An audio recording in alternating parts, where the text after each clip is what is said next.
aflame. All the peoples of the United Nations are fighting the savage enemies of freedom. In many lands, towns are ravaged, countrysides laid waste by ruthless Axis hordes. Farms, cattle, and crops have been destroyed. Ruin, destitution, hunger stalk the helpless victims of the cruel aggressor. But in their darkest hour comes a light of hope, a light that must grow stronger and will grow stronger. It is the hope of American agriculture. Though this nation must fight to keep invaders from its own shores, its farmlands are abundant, greater even than the areas of Norway, Sweden, Denmark, Spain, Portugal, France, Switzerland, Great Britain, Poland, Czechoslovakia, Belgium, Holland, Yugoslavia, and Greece. And spread over this vast land are the farmers, their wives and their children. 30 million, twice as many as the Axis has soldiers. Grim farmers with sleeves rolled up, ready for sacrifices. These embattled farmers are armed.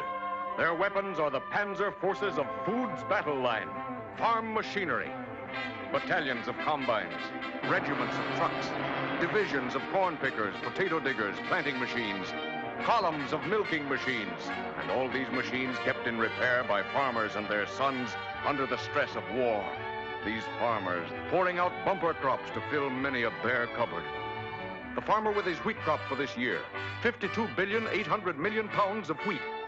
If all this wheat were made into flour, there'd be enough to snow under the entire German Panzer Army.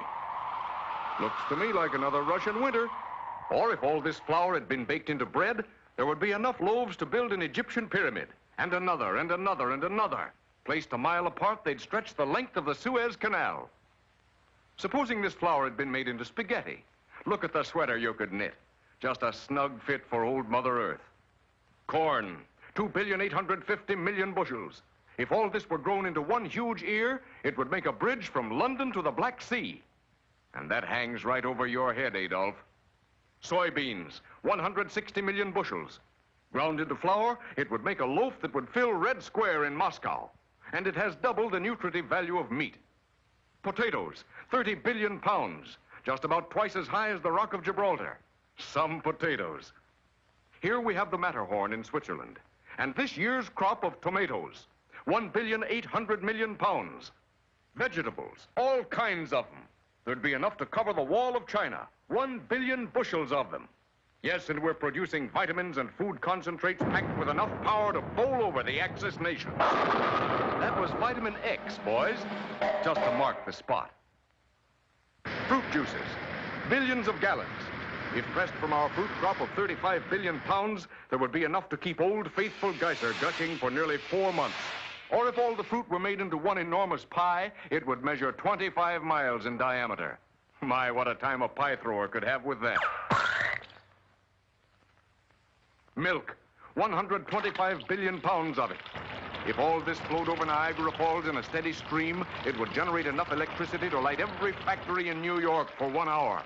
And besides, we'd have enough to give our children free milk with school lunches.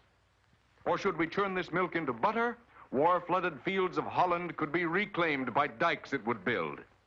And if made into cheese, it would make a piece equivalent to this much of the moon.